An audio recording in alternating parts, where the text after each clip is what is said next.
And welcome दोस्तों। आज की इस वीडियो में हम बात करने वाले हैं निफ्टी और सेंसेक्स में हमारा क्या व्यू हो सकता है मंडे के लिए। और हम बात करने वाले हैं कि जो हमारा पिछला वीडियो था उसमें प्रीवियस वीडियो में हमने जो डिस्कस किया था लेवल्स, उस लेवल्स को भी डिस्कस करने वाले हैं कि क्या लेवल अच्छे से काम किए हैं या नहीं। और सबसे इम्पोर्टेंट चीज़ हम यहाँ पे आज के इस वीडियो में मंडे के लिए जो इम्पोर्टेंट लेवल होंगे उसको डिस्कस करेंगे। कौन से जोन से निफ्टी में बाइंग आ सकता है और कौन से जोन से निफ्टी में हैवी सेलिंग प्रेशर दिख सकता है। तो इन सब सारी चीज़ों पे हम बात करने वाले हैं। तो वीडियो को लाइक और चैनल को सब्सक्राइब कर दें।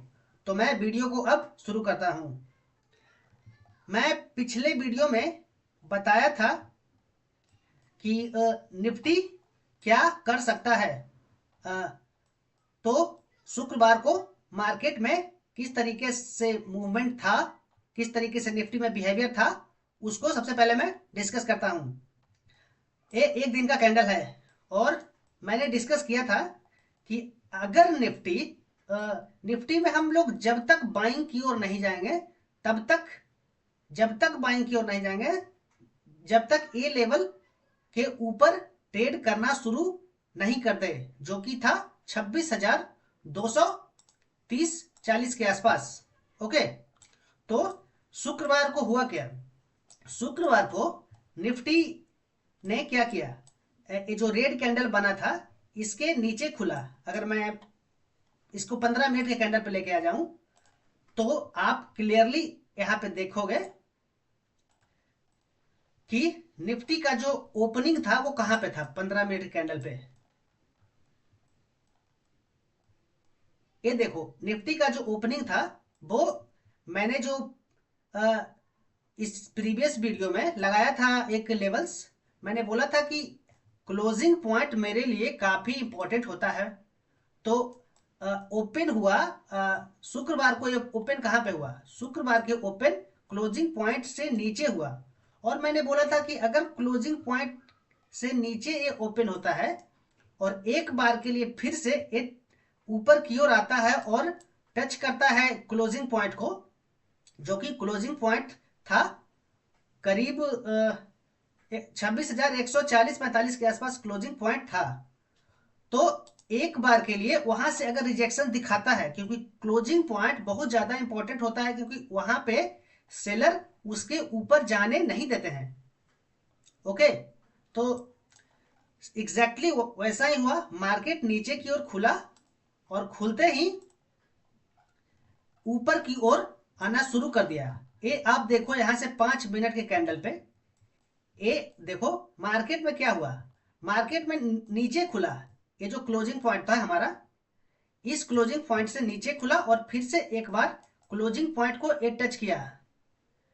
ये देखो आप इस लेवल को 26,140-45 को टच किया और फिर वहां से एक बड़ा सा रेड कैंडल बनाया और सीधा मार्केट नीचे की ओर आना शुरू कर दिया। ओके, तो मैंने जो बताया था एग्जैक्ट उसी तरीके से मार्केट बिहेव किया है शुक्रवार को। और वहां से गिरते गिरते मार्केट अभी कहां पे क्लोजिंग हुआ है? क्लोजिंग की बात करें तो 26,050 के आसपास क्लोजिंग हुआ है। ओके, और मैंने एक चीज और बोली थी कि अगर इस एरिया से गिरता है, इस एरिया से अगर गिरता है तो नीचे का एक सपोर्ट है, वो 26,050 है। तो हुआ क्या? 26,050 पे वो आ, अभी जो क्लोजिंग हुआ है वो 26,050 पे है। और एक बार के लिए 26,050 बिल्कुल तोड़ दिया था। तो अभी क्लोजिंग 26,050 पे है और नीचे अगर हम देखें तो एक गैप बना हुआ है अभी भी। वो गैप को लगभग फिल कर दिया मगर फिर भी अभी भी बना हुआ है। तो आगे क्या हो सकता है हम देखने वाले हैं।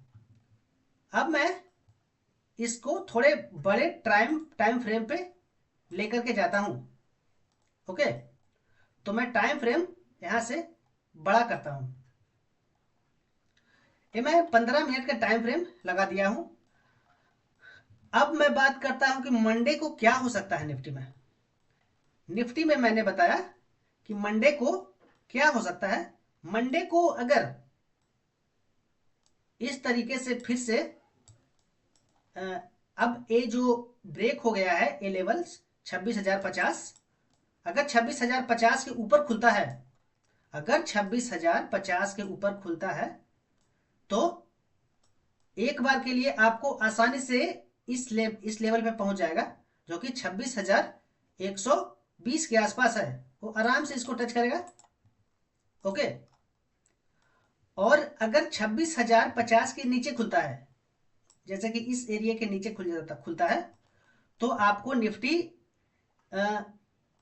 यहां तक आता हुआ दिखेगा। जैसे जैसे ही यहां से नीचे खुला, नीचे खुल करके फिर से इसको रिटेस्ट लिया और फिर से नीचे आया, तो यहाँ पे एक हैवी सपोर्ट है, जो कि 25,950 के आसपास हैवी सपोर्ट है। तो इस एरिया से अगर यहाँ से बुलिश कैंडल बनता है, इस तरीके से बुलिश कैंडल बनता है या बुलिश प्राइस एक्शन बनता है या हायर हायर बनाता है, तो एक बार के लिए फिर से ये निफ्टी ऊपर की ओर जा सकता है और ये सीधा पहुंच जाएगा 26,120 के आसपास इजिली।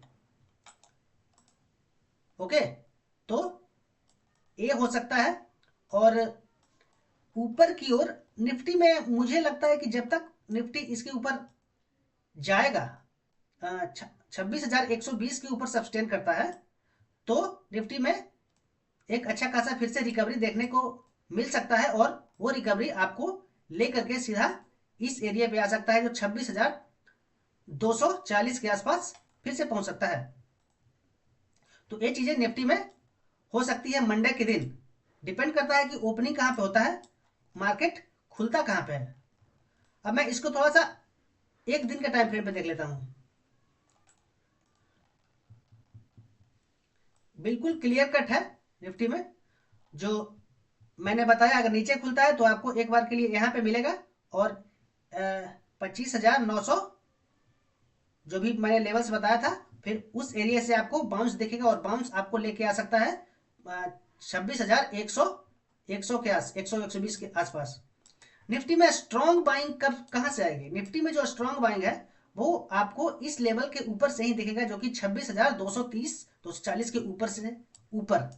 अगर इस एरिया पे 15 मिनट का कैंडल टिक जाता है, 15 मिनट का कैंडल टिक जाता है और फिर से ये रिटेस्ट लेता है इस एरिया पे नीचे की ओर, जो कि 26,240 के आसपास रिटेस्ट लेता है 15 मिनट कैंडल क्लोजिंग के बाद, फिर आपको ऊपर की ओर ये शूट कर जाएगा। तो ये चीज आप ध्यान में रखना। ओके, अब मैं बात करता हूं सेंसेक्स की।